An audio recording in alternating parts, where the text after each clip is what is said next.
ఈరోజు ఆదివాసీ సాధన కమిటీ తరఫున భారీ బహిరంగ సభ, భారీ ప్రదర్శన జరుపుతున్నాం.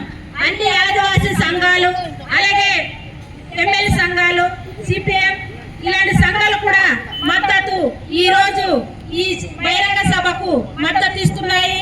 ఏంటంటే ఈరోజు మన ఏజెన్సీలో ఉన్నవాటి రంపచోడవరాన్ని అల్లూరి జిల్లాగా ఉన్నవాటి ప్రాంతాన్ని తీసుకెళ్లి రాజమండ్రిలో కలపడం జరుగుతుంది.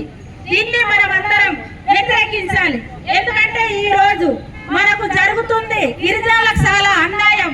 ఎందుకంటే కనీసము హాస్టల్లో పడిపోయిన విద్యార్థికి, 7వ తరగతి విద్యార్థికి వైద్యం అందలేదంటే చాలా బాధాకరం. ఇక్కడ మన ప్రాంతీయ హాస్పిటల్ ఉంది, ఐటీడీఏ ఉంది, అన్ని రకాల సదుపాయాలు లాంటి మనకు అభివృద్ధి ఉంది. కానీ ఈ రోజు గిరిజనులు మనము అడిగట్టే ఉన్నాము. ఇలాంటి ప్రాంతాన్ని తీసుకెళ్లి రాజమండ్రిలో కలిపితే ఇంకా అన్యాయం గురి అవుతాం. ఎందుకంటే మేము పోలవరం ప్రాజెక్టులో రావడం జరిగింది, ప్రభుత్వమే తీసుకొచ్చింది, ఎటువంటి ప్యాకేజీలు ఇవ్వడం లేదు. యువతి ఈ రోజు చాలా విచ్చలవిడిగా, చాలా ఇబ్బందికరంగా బాధలు పడుతున్న ఒకటి ప్రాంతం. ఎందుకంటే టూరిజం కూడా పాపికొండలకు అభివృద్ధి జరుగుతుంది. ఎందుకంటే ఎక్కువగా ఆడపిల్లల్ని తీసుకొచ్చి గోదావరిలో పాడేయడం జరుగుతుంది.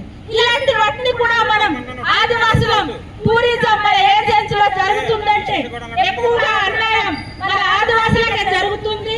ఎందుకు ఒక ఈ జిల్లాని కూడా అక్కడ కలిపితే కనుక రాజమండ్రిలో ఎందుకంటే 70 చట్టం పోతుంది, వీసా కట్టం పోతుంది, జీవో నెంబర్ 3 పోతుంది. ఇలాంటివంతా మనము రాజమండ్రిలో కలిపితే అన్యాయం గురవుతాం. మనమంతా అందరం కలిసి వ్యతిరేకించాలి. ఎందుకంటే పెద్దమల్లపురం ఏరియా కూడా అది సప్లైన్ ఏరియాలో ఉంది. ఆ ఏరియాని కూడా తీసుకొచ్చి రంపచోడవరం జిల్లాలో కలపాలి. అలాగే పశ్చిమ గోదావరి జిల్లా ఉమ్మడి జిల్లాలో ఉన్నటువంటి పోలవరం మండలం, అలాగే జంగారెడ్డిగూడెం జిల్లాలో ఉన్నటువంటి సప్లైన్ ఏరియాలో కొన్ని మన గిరిజన గ్రామాలు ఉన్నాయి, వాటిని కూడా తీసుకురావాలి. అలాగే టీ నరసాపురంలో కూడా ఆదివాసులు ఉన్నారు, వాళ్ళని కూడా తీసుకురావాలి. చింతూరు, ఏలేర్పాడు, విఆర్పురం ఇలాంటి మండలాలను కూడా మన అల్లూరి సీతారామరాజు జిల్లాలో కలిపి అల్లూరి జిల్లా ప్రకటించడం జరిగింది. అల్లూరి సీతారామరాజు జిల్లాని ఇప్పుడు తీసుకొచ్చి రాజమండ్రిలో కలుపుతున్నారు. మన రంపచోడవరాన్ని మనం అన్యాయానికి గురయ్యేది మనమే. ఎందుకంటే ఖచ్చితంగా